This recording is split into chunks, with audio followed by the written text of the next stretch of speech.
मैंने अभी आपको बताया, और 12.2 लाख करोड़ रुपए का जो कैपिटल इन्वेस्टमेंट था, जो डेवलपमेंट पे खर्च किया गया, वो भविष्य की नींव रखने वाला बजट है, ना कि सिर्फ खर्च करने वाला जो बजट है। एक बहुत बड़ा नंबर 12.2 लाख करोड़ रुपए का इस बजट के अंदर लिया गया। मैन्युफैक्चरिंग को किस तरीके से बढ़ावा दिया गया, मेक इन MSME और मेक इन इंडिया की जो बात कही, वो सिर्फ बातें नारे नहीं थे, उनको रेगुलर पिछले बजट से लेकर अभी तक प्रोत्साहित करने का काम देश की सरकार ने किया। मेक इन इंडिया 2.0 इस बजट का मतलब एक अहम स्तंभ जिसे कहते हैं, जो इसको मैन्युफैक्चरिंग हब बनाने वाला, कि सिर्फ बाजार ही नहीं हमें तैयार करना है, हमें मैन्युफैक्चरिंग हब बनना है, विश्व के लिए मैन्युफैक्चरिंग हब बनना है। इसमें 10,000 करोड़ रुपए की का जो एक बायो फार्मा सेक्टर के लिए जो स्पेशल एक फंड क्रिएट किया गया है उसके लिए, और इसके अलावा 40,000 करोड़ का जो इलेक्ट्रॉनिक मैन्युफैक्चरिंग जो निवेश है उसके लिए एक रिजर्व रखा गया कि आगे की जो सोच है सरकार की, कि किस तरीके से हम अन्य जो वर्टिकल्स थे, चाहे फार्मा के वर्टिकल हो, चाहे MSME के वर्टिकल हो, हम उसके अंदर किस तरीके से इलेक्ट्रॉनिक्स को भी आज समायोजित कर सके, क्योंकि फ्यूचर और आज प्रेजेंट में इलेक्ट्रॉनिक का अहम रोल है किसी भी देश की डेवलपमेंट के अंदर। तो मैं केमिकल पार्क की बात लें और क्रिटिकल मिनरल कॉरिडोर, आयात जो है निर्भरता, उसको बढ़ाने का काम कि हमें आयात पर अपनी निर्भरता को कम करना है, उसका एक स्पेशल फंड बना करके अपने ही मिनरल्स का, अपनी ही चीज़ों का हम ज़्यादा से ज़्यादा उपयोग कर सकें। छोटे और मध्यम उद्योगों के लिए बजट 10,000 करोड़ का SME ग्रोथ फंड एक स्पेशल बनाया गया। पहले तो ऑलरेडी SME के अंदर बहुत सारे रेगुलर बहुत फंडिंग की गई है, लेकिन अब 10,000 का SME ग्रोथ फंड और बनाने का काम किया। इसके अलावा 2,000 करोड़ रुपए का टॉपअप करने के लिए भी छोटे कारोबारियों को उनके लोन में उनको सहायता देने में सुविधा मिल सके, इस तरीके का काम किया।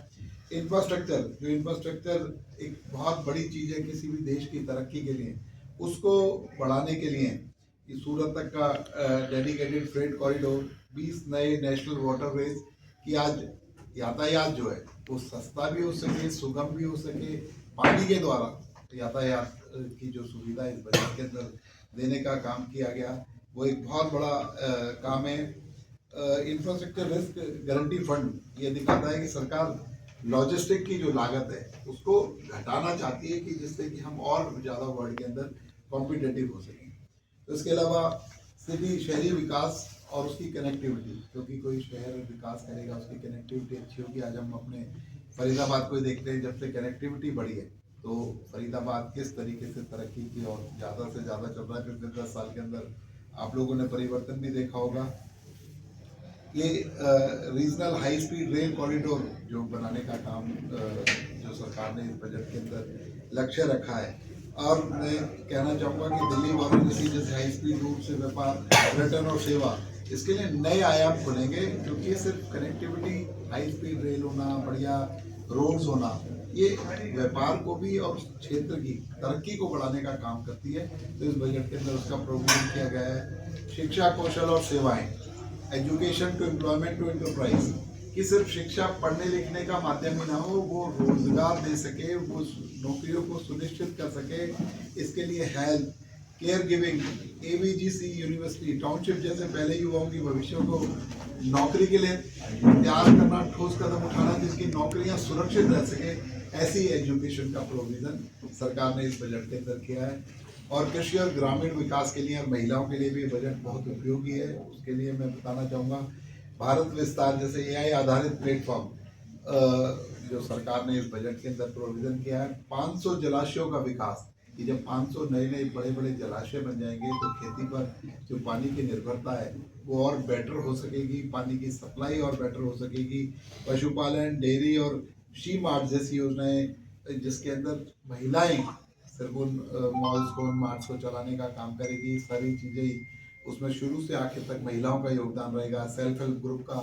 योगदान रहे, उसके लिए काम किया है। पशुधन को बढ़ाने के लिए कि पशुधन, पशु पर आधारित, चाहे डेयरी विकास हो, चाहे लोग छोटे छोटी डेयरी अपने गांव में, अपने घरों में बनाकर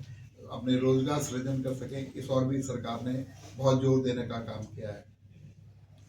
social inclusion, physical and mental health, तो ये दिखाता है कि जो mental health and emergency care को प्राथमिकता देते हुए सरकार ने निमंस 2 की स्थापना और जिला अस्पतालों में इमरजेंसी एंड ट्रॉमा सेंटर्स के 50% का बजट उसके लिए बढ़ाने का काम किया है। नया प्रोविजन किया है कि ज़्यादा